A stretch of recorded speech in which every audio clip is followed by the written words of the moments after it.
Para el día de hoy, el capítulo 3 del libro de los Medium. En el capítulo 3 vamos a abordar el tema que es el método. Este capítulo está enfocado en la divulgación del espiritismo, las diferentes posturas en las creencias de las personas que podemos encontrar cuando vamos a iniciar una charla sobre el espiritismo y en la postura que van a tomar las personas frente a esta creencia.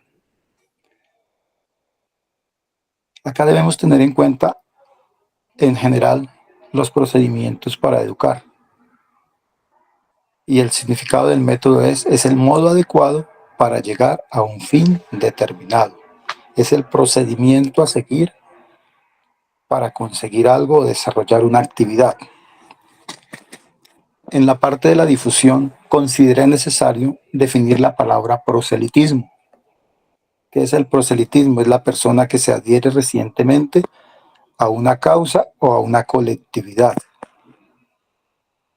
Y gracias a la publicidad se ganan nuevos adeptos. En toda creencia y en toda actividad, cuando iniciamos, lo más normal es que hagamos este proselitismo. También debemos recordar al ir a hablar del espiritismo, los cuestionamientos que son. Cuando vamos a iniciar una charla, lo primero que debemos tener en cuenta es preguntarle a la persona que si cree en Dios, que si cree tener un alma y que si cree en la supervivencia del alma después de la muerte. Porque si no admite ninguna de estas tres cuestionamientos, diríamos que vamos a hacer charlas inoficiosas, charlas sin fundamento, donde simplemente vamos a gastar una fracción de tiempo. Entonces, cuando vamos a hablar del espiritismo, automáticamente vamos a encontrar la respuesta. Eso es malo. ¿Por qué? Porque están familiarizados con esto. Y el espiritismo le llega a cada persona en el momento que debe llegar, ya sea para educarse o por simple curiosidad. Vamos a pasar desde el punto de las personas, que es la parte central del capítulo. En la siguiente diapositiva, el método está centrado en estos tres, está diferenciado por colores, que son diversos grupos. En el color amarillo están lo que son los materialistas, que los hay.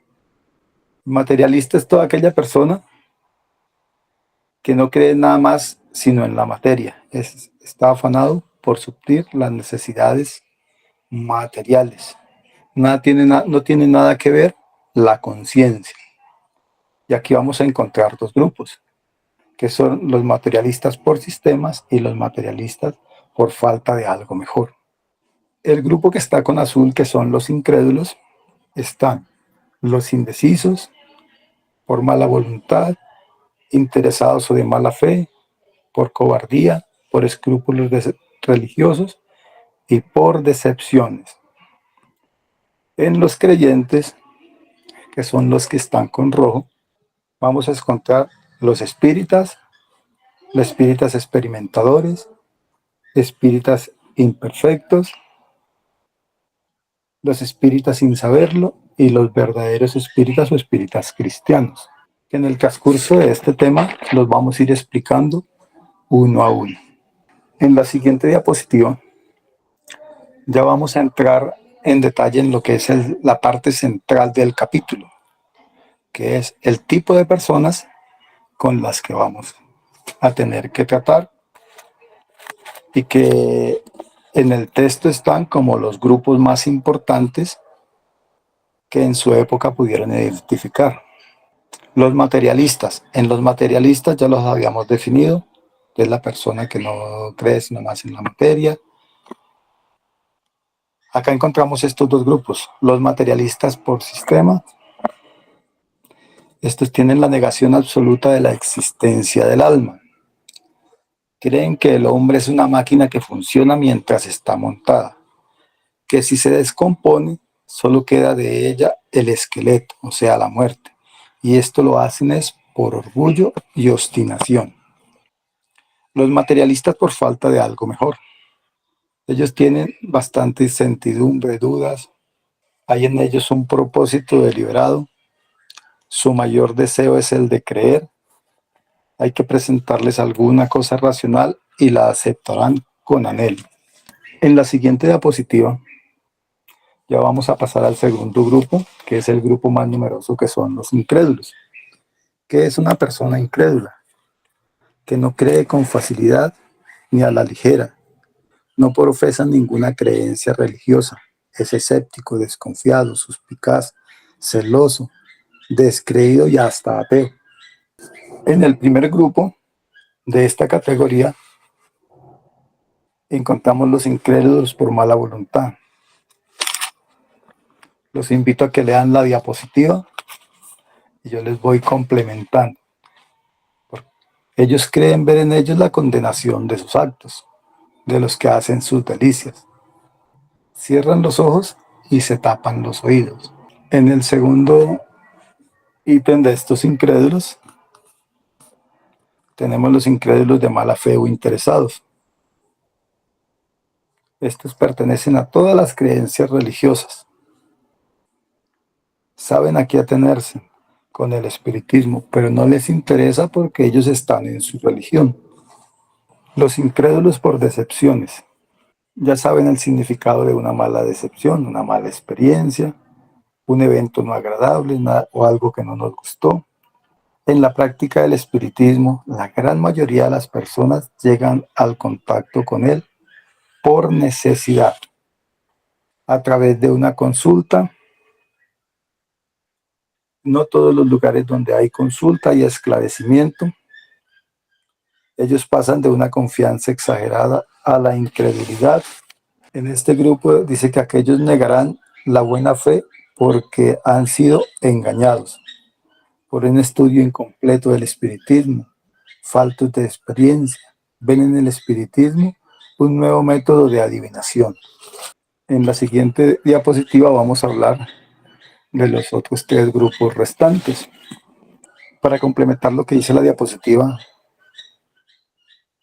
el estudio ilustrado les enseñará que el espiritismo se apoya en las bases fundamentales de la religión y respeta todas las creencias. Un efecto es dar sentimiento religioso a aquellos que no lo tienen, fortificar en las situaciones difíciles y vacilantes de la vida. En el grupo de los incrédulos por cobardía, estos son faltos de ánimo para soportar las situaciones difíciles o desgracias que deben afrontar o hacer frente a las grandes responsabilidades. Y como en el último grupo tenemos los indecisos, que es la clase más numerosa. Estos pertenecen a todas las creencias. Generalmente son espiritualistas. ¿Qué es el espiritualismo? Esta definición la saqué de un libro que se llama Conozca el espiritismo de F. Cauten. Dice, espiritualismo. Creen en la existencia y supervivencia del alma después de la muerte, que es inmaterial y que conserva su individualidad. Es lo opuesto al materialismo. Todo aquel que crea que todo no es materia profesa el espiritualismo. En este grupo es tan numeroso porque desconocen los principios del verdadero espiritismo y sus verdaderas consecuencias. En la siguiente diapositiva vamos a hablar del verdadero espíritu. ¿Qué es ser espírita? En la diapositiva están los preceptos del verdadero espírita. Entonces, el verdadero espíritu entiende y comprende la práctica del bien, la verdad, la moral enseñada por Cristo.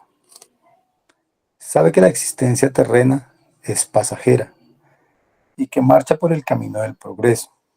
El espiritismo nos invita a un cambio de comportamiento para enseñar a través del ejemplo. Esos preceptos que están en la diapositiva los debemos llevar cada uno de nosotros a la práctica. En la siguiente diapositiva vamos a hablar de los espíritas sin saberlo. Coloqué los preceptos de la diapositiva del verdadero espírita porque ellos los cumplen totalmente. Su comportamiento, pensamientos y acciones están enmarcados en la práctica del bien, el amor y el servicio, pero nunca lo han estudiado. Todo es innato en ellos y lo adoptan como su forma de ser en cada una de estas personas. En la siguiente diapositiva vamos a pasar al tercer grupo o la tercera categoría de espíritas, que son los creyentes. Acá vamos a encontrar los creyentes. Estos ya se identifican con una creencia, aplican a todos los que profesan determinada religión y se encuentran en todos los grupos. Acá encontramos estos cuatro grupos: los experimentadores, los imperfectos, los exaltados y los espíritas cristianos o los verdaderos espíritas.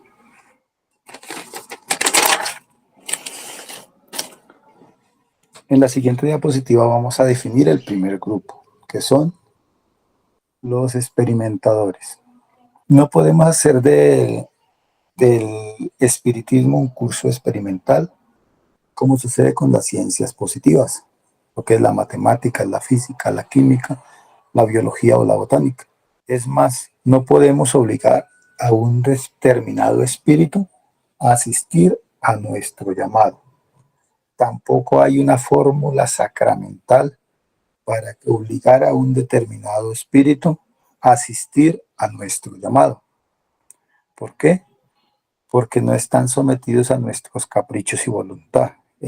Los espíritus están en el plano espiritual, pero tienen su inteligencia, su libre albedrío, que es lo que los hace a cada uno únicos.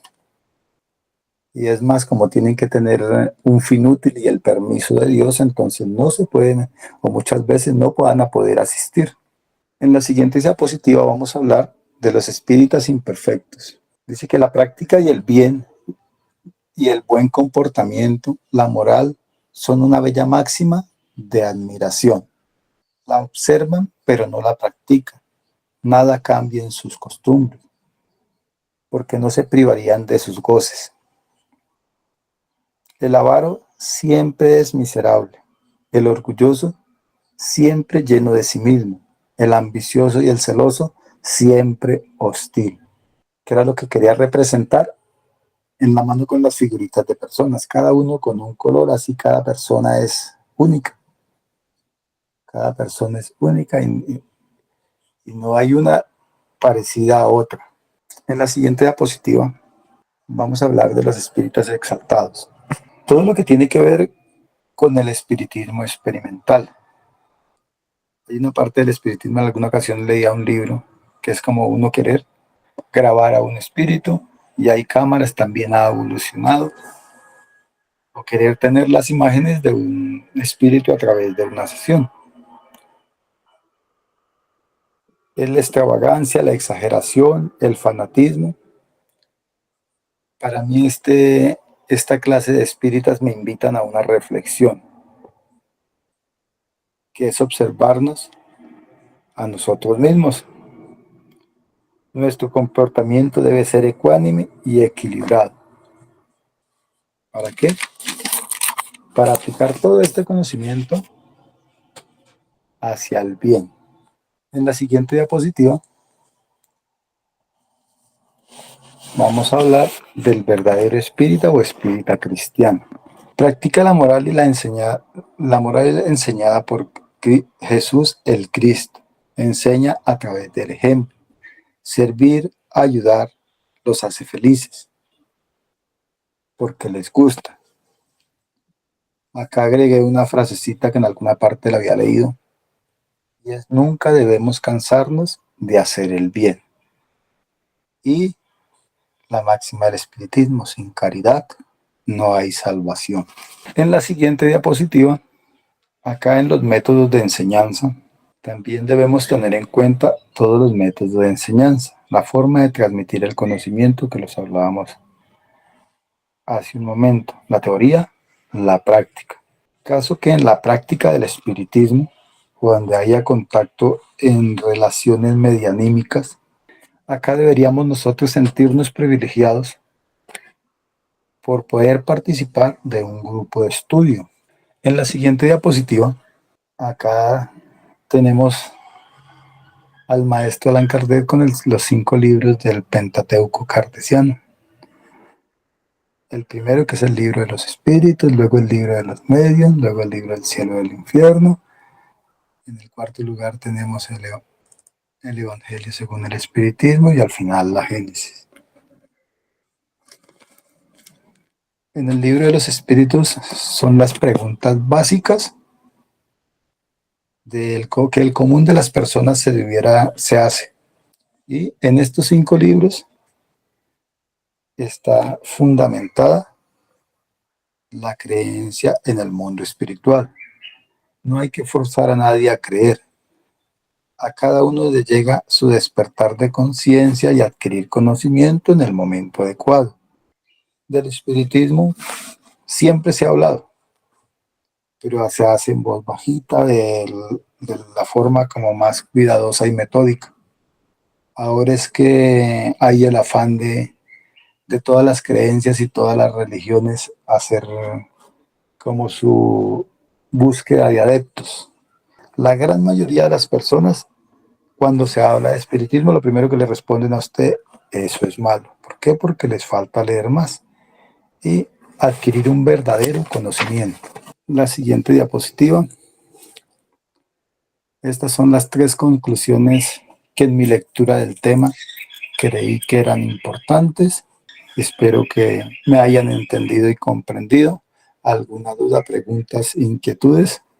Se las voy a ceder al hermano César, al hermano Carlos y al hermano Hugo. Muchas gracias. Muchas gracias, hermano Agustín.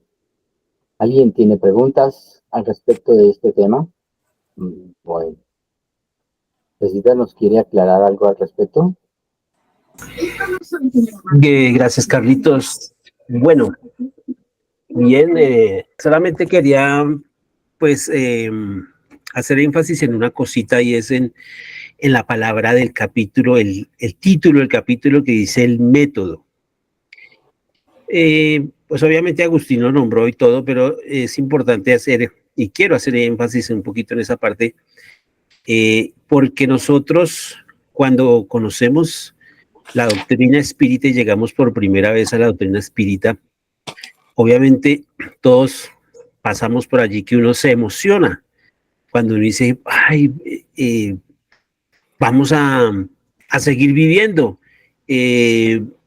vamos a volver nuevamente al plano físico, se nos va a dar otra oportunidad, tenemos la posibilidad de encontrarnos con nuestros seres queridos nuevamente, ¿cierto? Y hay la esperanza de un futuro mejor, de una vida mejor, que los problemas que tenemos en este momento son transitorios, se nos explica todo ese tipo, entonces por eso es una doctrina consoladora.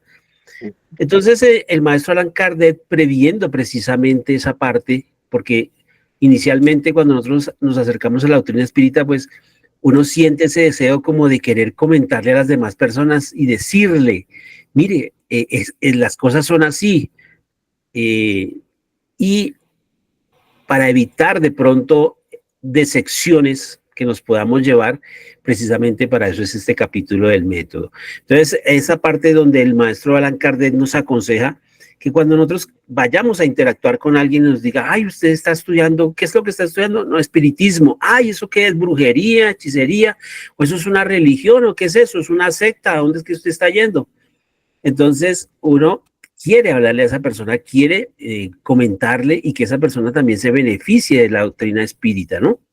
Entonces, el consejo que nos da aquí el maestro Allan Kardec es que vemos, es un método precisamente el que vamos a emplear, ese método en el cual nosotros le vamos a decir a la persona, ¿usted cree en Dios? ¿Sí? Si la persona nos dice, sí, yo creo en Dios, la siguiente pregunta debería ser, ¿usted cree en el alma? ¿O cree en la existencia del alma? ¿O cree en la supervivencia del alma? Que después de la muerte del alma sigue existiendo. Si la persona da una afirmación a esas 2 preguntas, podemos continuar.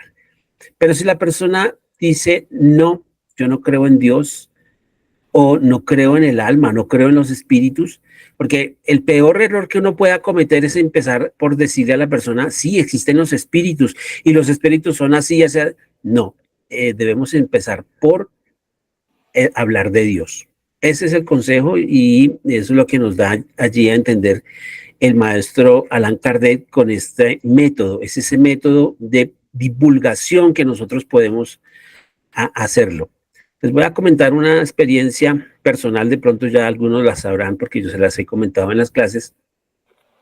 En una ocasión, en el lugar donde yo trabajaba anteriormente, un día hablando con un compañero de trabajo, inclusive él era de otra área de trabajo, no era del área donde yo estaba, y entonces, por casualidad, él me vio uno de los libros de la doctrina espírita. Entonces él le entró curioso y me dijo, ¿ese libro de qué trata? ¿Ese libro de qué es?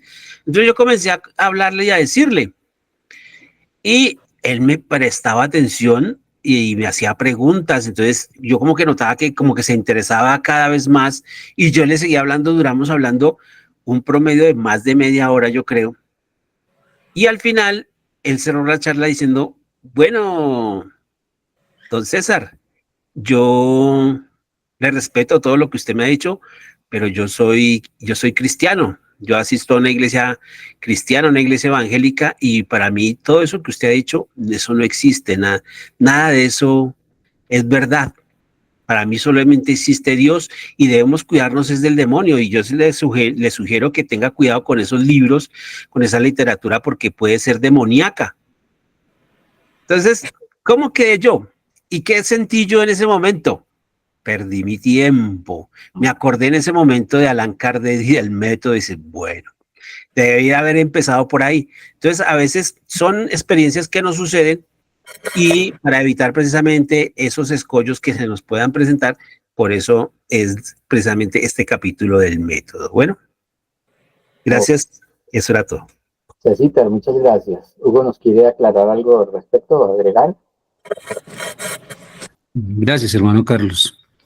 Bueno, pues voy por la misma tónica del hermano César y con respecto precisamente a este capítulo. Lo primero que de todas maneras es importante es que podamos estudiar a profundidad el espiritismo, porque antes de empezar a querer conversar con los demás, debemos estar muy claros de lo que nosotros estamos creyendo, de lo que estamos estudiando, ¿sí? Porque, pues, por ejemplo, mal haría yo en que no sé nada de fútbol americano o de rugby, y entonces porque vi algún partido alguna vez, entonces empezar a hablar de ese tema, porque pues seguramente alguien va a venir y me va a sangolotear, como decimos, y me va a sacar de esa situación. Aquí pasaría exactamente lo mismo. Si yo empiezo a hablar del tema, seguramente van a surgir una cantidad de cuestionamientos y de preguntas en las cuales yo tengo que estar muy claro. Creo que la experiencia la tenemos en la comunidad cuando dábamos las charlas antes de la consulta, que era donde surgían una serie de preguntas que lo dejaban a uno atónito. A veces ustedes como estudiantes, y vea, el hermano Carlos acaba de preguntar quién tiene preguntas y todos se quedaron callados, pero allá cuando era la consulta, sí le salían a uno con una serie de preguntas que si uno no estaba preparado, pues lo dejaban plot. Entonces, por eso es tan importante que de verdad estudiemos con toda seriedad la doctrina espírita para que pues estemos preparados ante esas eventualidades, ¿sí? ¿Cuántos hermanos han pasado por la comunidad? El hermano Carlos y el hermano César lo saben, que se han puesto la blusa blanca, que han hecho tratamientos, que han hecho prácticas, y sin embargo después no, ya sabe uno que no, que ya no creen en la doctrina espírita, que se alejaron de esto, que los convencieron fácilmente de otras religiones, de otras creencias, y ahora ya no creen en la doctrina espírita. Entonces, si ni siquiera nosotros estamos convencidos, pues mucho menos vamos a poder convencer a los demás. Yo lo llevaría más por ese lado, hermano Carlos. Gracias. Muchas gracias. Eso es lo que reafirma estas charlas, porque todo esto debe tener muy buenas bases. Cuando un edificio no tiene buenas bases, se cae muy fácilmente. Y estamos en esa construcción de ese gran edificio que es esta maravillosa filosofía. Muchas gracias a todos.